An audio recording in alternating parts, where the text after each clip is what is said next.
Never ever pull fire alarms for fun. Guys, this is a fire alarm right here. Never ever do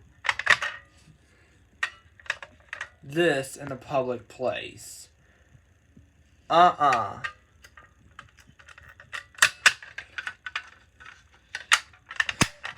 Never ever do that. Or if you do this in a public place, you'll get arrested by police. You will be kicked out of that place.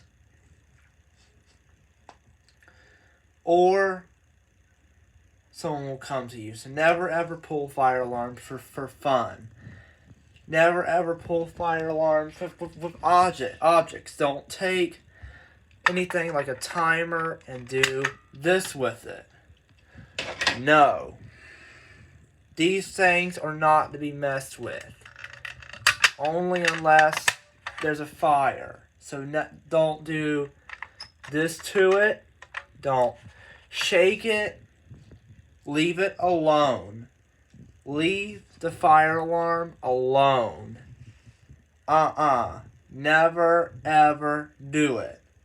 It's not a joke. It's not a prank. So don't pull fire alarms in public for fun.